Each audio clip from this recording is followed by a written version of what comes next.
a walk. I know I said on the weekends I wouldn't be doing too much activity, but one of my goals is to hit 10,000 steps every day or some sort of equivalent.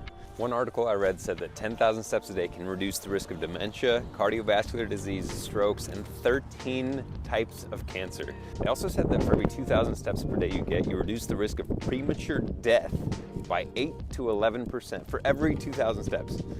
I'm in. Another study I read tracked 260 people over the course of 18 months and found that those that walked 10,000 steps a day were able to drop over 10% of their body weight as compared to those that didn't. That's insane. Now, it's one thing to be told that everybody should walk 10,000 steps a day, but it's a whole nother thing to actually do it. On average, we take about 2,000 steps per mile. Now, that varies a little depending on how long your stride is, but that's the average. So to get 10,000 steps in a day means you're walking an extra 5 miles per day, which sounds unreasonable for a lot of people. Now, on average, they found that we're already walking 2,000 to 4,000 steps every day, so it's not like we have to add 10,000 steps to that. It's a total of 10,000 steps. So if you're already walking 4,000, you only have to get 6,000 more, which is only 3 miles, which all of a sudden is a lot more manageable. One of the most effective ways I've found to get to 10,000 steps is to just start by tracking how many steps you take on the average day. No goals, nothing, just how many steps you take. And then every week after that, add about 1,000 steps per day and see what happens. So if your first week you're hitting 3,000 steps on average, just go for 4,000 steps for that whole second week.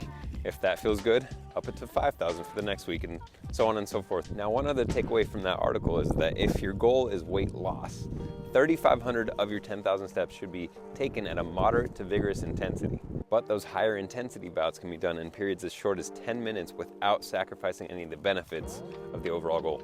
I think when it comes to weight loss, we all need as many tools in our belt as possible. And if walking 10,000 steps a day can lead to a greater than 10% weight loss over time, I'm in. But you know, if walking just isn't your thing, there's a couple of websites I found that convert other activity into step equivalents.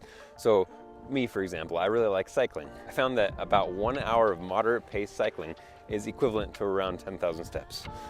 I love that, and it's way more sustainable for my lifestyle and just what I enjoy. So during the week, I try to cycle instead of trying to get 10,000 steps. Ultimately, it's about finding what you love to do and what you think you can keep up over time. That's the only way to really guarantee it's going to be beneficial in the long term and to know that it's a plan that you can stick with. At the end of the day, I think it's about finding an activity that you love to do and are willing to do to get to those 10,000 steps. Like, for example, I love golfing.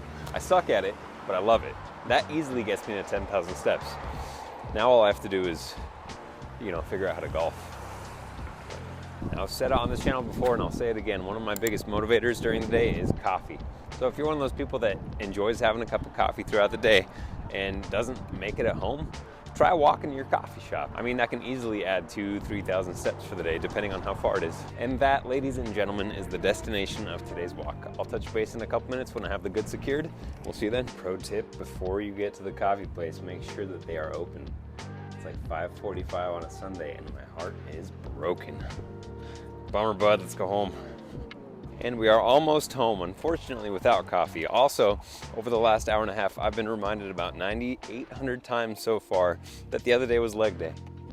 Struggling a little, guys. So we just got back from the walk. We're sitting about 10,500 steps for the day, so it's time to eat, relax, and chill. We are officially at 1 week down of this 30-day challenge, and I've got some results I want to share with you. My starting weight going into this was 183.4, and this morning I weighed in at an even 179. That means we're down 4.4 pounds in 1 week, which is insane. Like, I expected some weight loss in the first week, but not that much.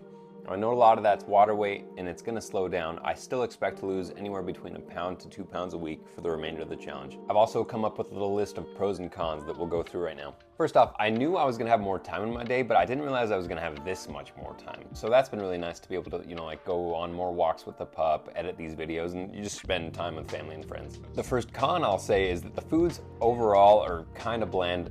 They need a little bit of love, and when you give them a little bit of love, salt, seasoning, whatever, they get pretty good, but out of the bag, they're kind of bland.